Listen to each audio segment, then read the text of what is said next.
Good morning जय जगन्नाथ। आज मुख्य खबर 26 सेप्टेम्बर 2024 10टी गुरुत्वपूर्ण खबर पर नजर देवा। नंबर 1 सुभद्रा योजना ए तारिख में आसो द्वितीय किस्ती।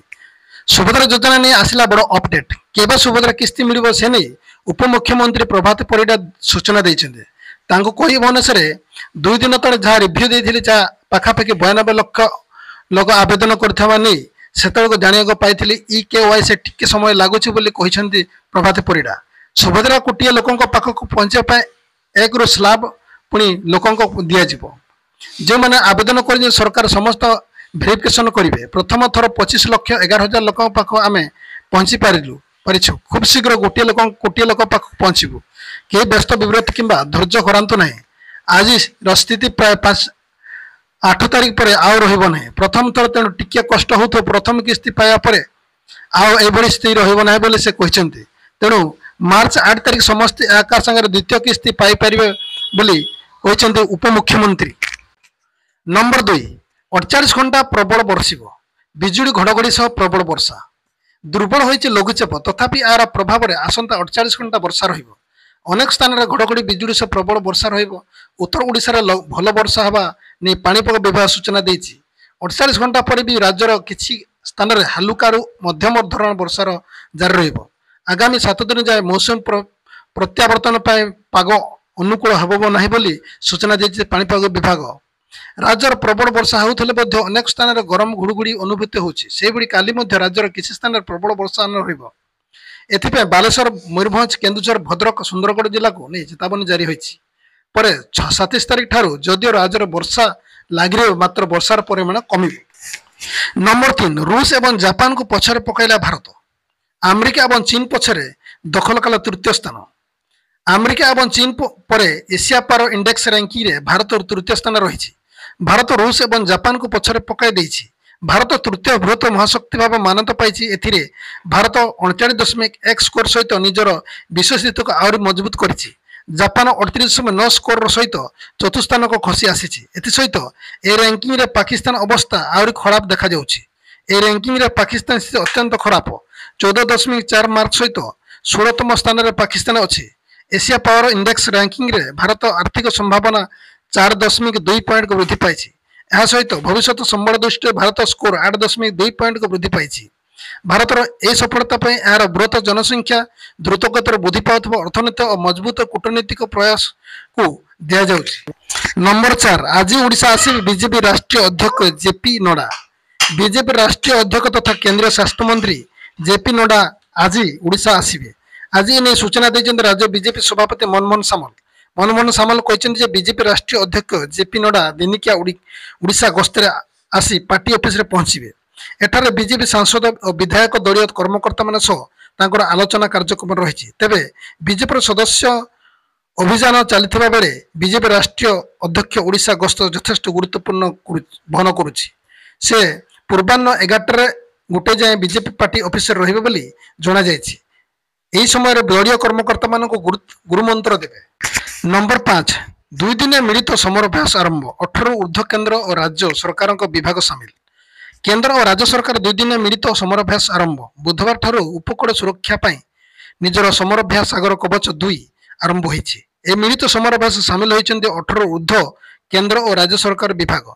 सूचना मुताबिक सेप्टेम्बर 25 अर्थात बुधवार ठारू उपकूल सुरक्षा मिलित समराभ्यास सागर कवच 2 आरंभ है। यह बुधवार ठारू आरंभ हो 2 दिन पर्यंत चलिबो। यही कारण गभीर समुद्र इंडियन नेवी कोस्ट गार्ड पहरा मारुचंती। मेराइन पुलिस वन विभाग मध्य समुद्र कूटर पेट्रोलिंग करुछि। विभाग सुरक्षाकर्मी और अधिकारी स्थल भाव में जगी रही। तेबे यही मिलित समराभ्यास 18 ऊर्ध्व केंद्र और राज्य सरकार विभाग सामिल होइछन्ति। नंबर 6 भरतपुर थाना रे क्राइम ब्रांच टीम आज ग्राउंड जीरो रोड तनाघना। भरतपुर थाना मामलें तदंत को जोरदार करिछि क्राइम ब्रांच। विभिन्न दिगक तदंत आगू बढ़ुछि। आज ग्राउंड जीरो रे पहुंचबे तनाघना करिवो क्राइम ब्रांच टीम।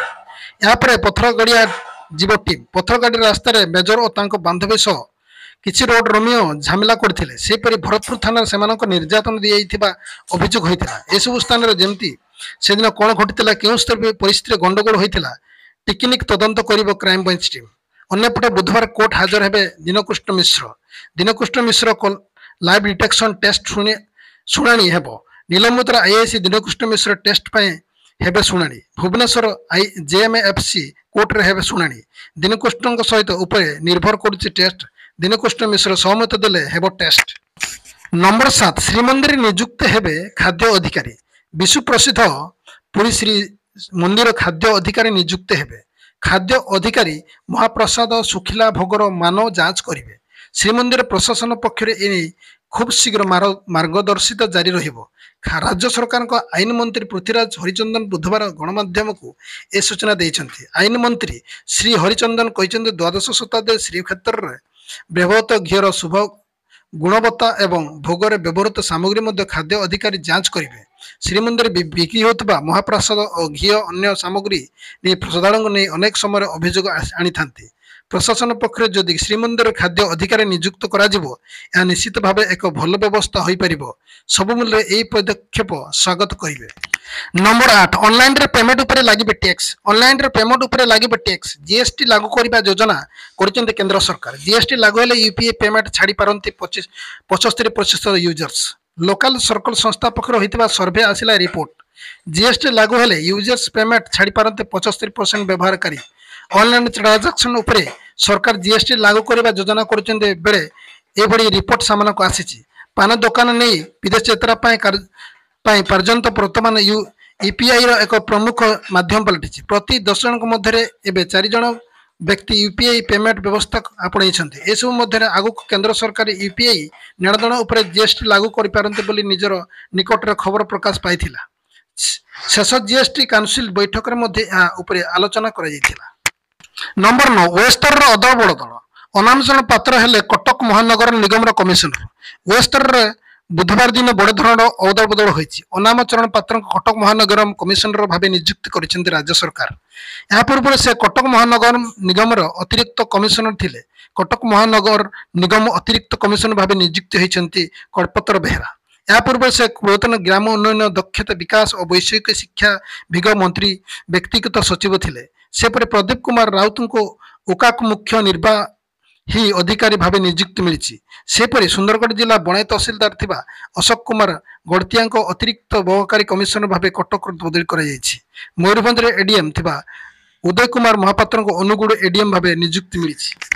नंबर 10 निर्वाचन देखा काश्मीर 16 देशर कूटनीतिज्ञ उमार कहले अमेरिका नरवे सिंगापुर समेत 16 देशर वरिष्ठ कूटनीतिज्ञ माने बुधवार काश्मीर गस्त कर जम्मू काश्मीर अनुष्ठित विधानसभा निर्वाचन साक्षी साजिଛନ୍ତି।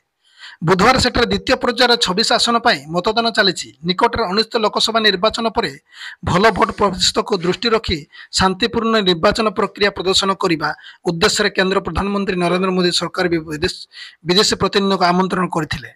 तेबे नेशनल कॉन्फ्रेंस उपाध्यक्ष उमर अब्दुल्ला केंद्र परिषद पदक्षेप दृढ़ निंदा करछन्ति। कूटनीतिज्ञ काश्मीर गस्त संपर्क अधिकारी माने कहते जे सेमाने पहुंचा पर बड़गाम जिलार उमरपुरा ठारे एक मतदान बूथ परिदर्शन करथिले। बड़गाम रे डेप्यूटी कमिशनर अक्षय लाभ मतदान केंद्र गस्त समय पर्यवेक्षक मानक सूचना देथिले। बस आज खबर को एठी रखिबा पुणी नहीं आसीबी नेक्स्ट अपडेट्स पर्यंत विदाय नेउछि। नमस्कार जय जगन्नाथ।